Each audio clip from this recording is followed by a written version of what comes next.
Assalamualaikum warahmatullahi wabarakatuh. Kami dari kelompok 13 akan memaparkan materi mengenai penggolongan kata menurut Ramlan pada mata kuliah kajian morfologi yang diampu oleh Bapak Dr. Hamdani MPD.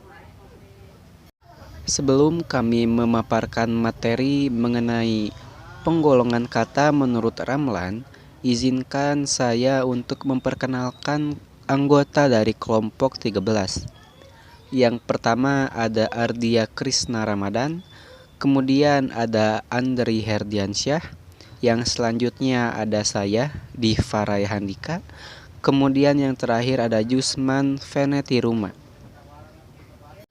Baik, langsung saja kita kepada pemaparan materi mengenai penggolongan kata menurut Ramlan. Saya persilahkan kepada pemateri untuk memaparkan materinya. A. Dasar pemikiran Ramlan dalam menggolongkan kata bahasa Indonesia.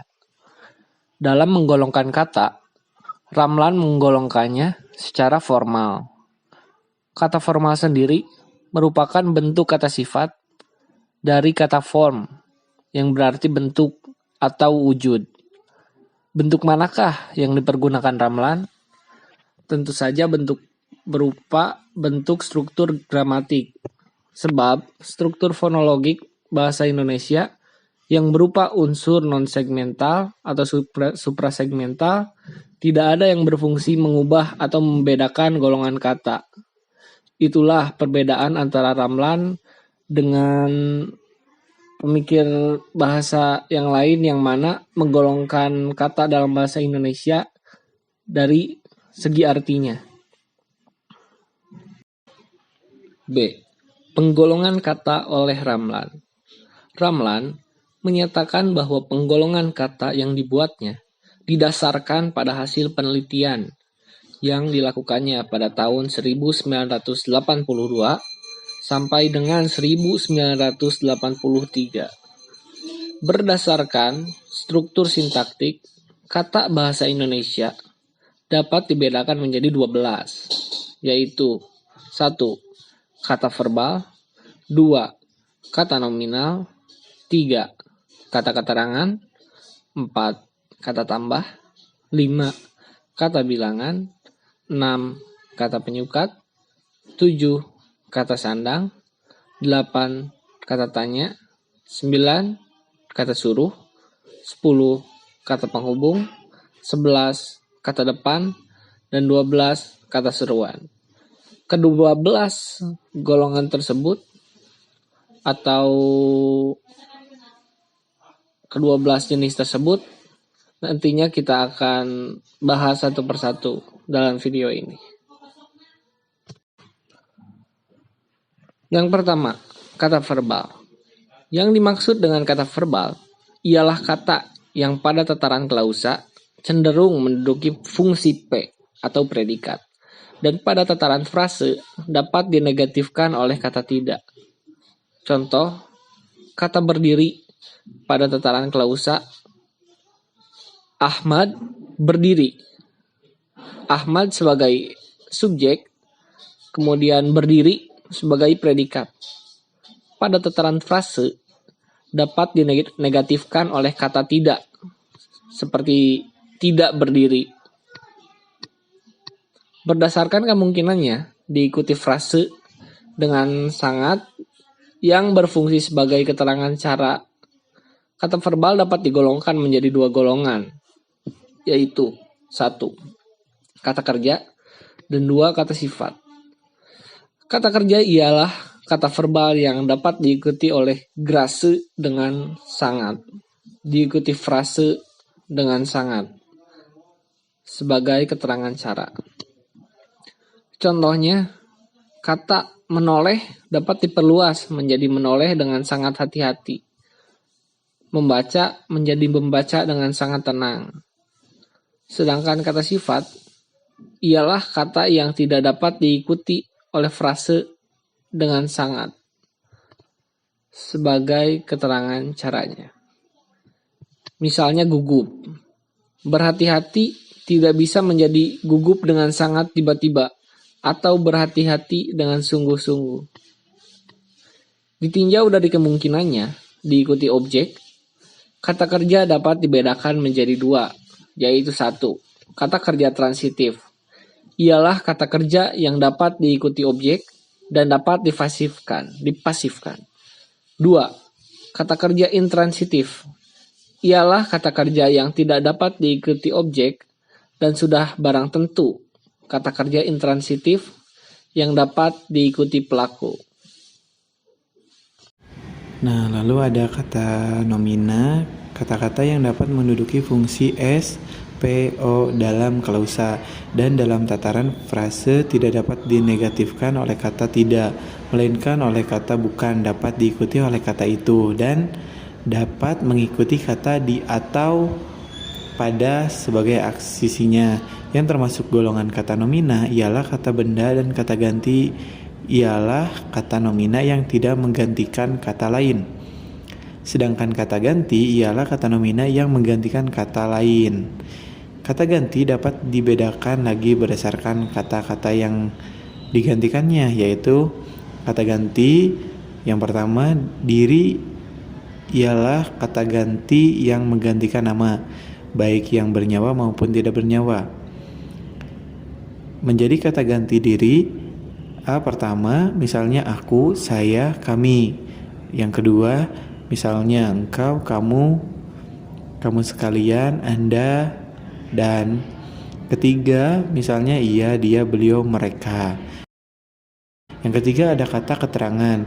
Kata keterangan ialah kata yang dalam suatu klausa cenderung menduduki fungsi keterangan dan umumnya mempunyai tempat yang bebas, mungkin terletak di depan sekali, mungkin antara S dan P, dan mungkin terletak di belakang S dan P. Yang keempat ada kata tambah. Kata tambah yaitu kata yang cenderung menduduki fungsi atribut dalam frase tipe endosentris yang atribut yang unsur pusatnya berupa kata verbal. Kata tambahan ini ada yang menyatakan ragam, misalnya tentu, pasti. Yang kedua ada negatif, misalnya tidak, bukan, belum. Yang ketiga ada aspek, misalnya akan, mau, sedang, baru, masih. 4. Keseringan, misalnya pernah, kerap sekali. 5. Keinginan, misalnya ingin, hendak. Nah, mungkin segitu paparan dari Andri. Terima kasih. 5. Kata bilang. Kata bilang ialah kata-kata yang dapat diikuti kata-kata orang, ekor, buah, helai, kodi, meter, dan sebagainya. Kata bilang ini ada yang menyatakan. Yang pertama jumlah, misalnya 1, 2, 30, beberapa. Dan yang kedua urutan, misalnya kedua, ke-13. 6. Kata penyukat. Kata penyukat ialah kata yang terletak di belakang kata bilangan dan bersama kata itu membentuk satu frase yang disebut frase bilangan, yang mungkin terletak di muka kata nominal, misalnya orang, ekor, buah. Pada frase-frase yaitu 2 orang petani, 3 ekor kelinci, 2 buah rumah. 7. Kata sandang. Kata sandang ialah kata yang selalu terletak di muka golongan kata nominal sebagai atributnya. Contoh kata yang termaksud jenis kata ini antara lain si, suatu, semua, segala, segenap, seluruh, dan mungkin masih ada beberapa lagi. Kata tanya. Kata tanya ialah kata yang berfungsi membentuk kalimat tanya. Yang termasuk kata tanya ialah apa, siapa, kapan, bagaimana, mana, mengapa dan kenapa, dan berapa. Kata suruh. Kata suruh ialah kata yang berfungsi membentuk kalimat suruh. Yang termasuk kata suruh adalah tolong, silahkan, dipersilahkan, mari, dan ayo.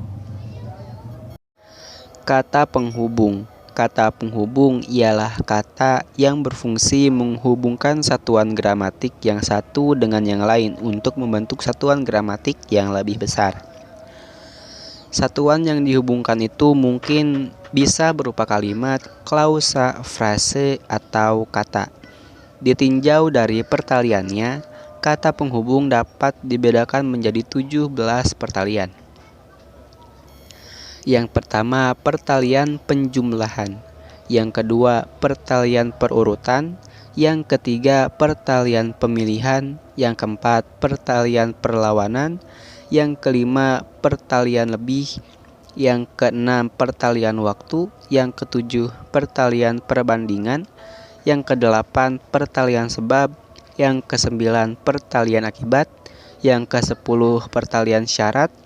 Yang ke-11 pertalian pengandaian, yang ke-12 pertalian harapan, yang ke-13 pertalian penerang, yang ke-14 pertalian isi, yang ke-15 pertalian cara, yang ke-16 pertalian pengecualian, dan yang ke-17 pertalian kegunaan.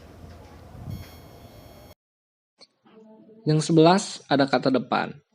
Kata depan ialah kata-kata yang pada frase eksosentris berfungsi sebagai penanda.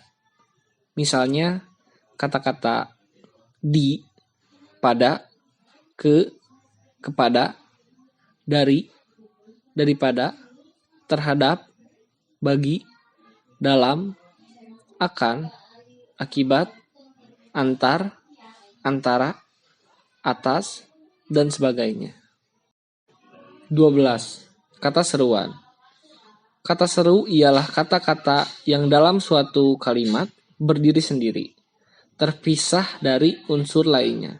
Misalnya, wah, ai, aduh, dik, bi, dan sebagainya. Terima kasih, sekian dari kelompok kami.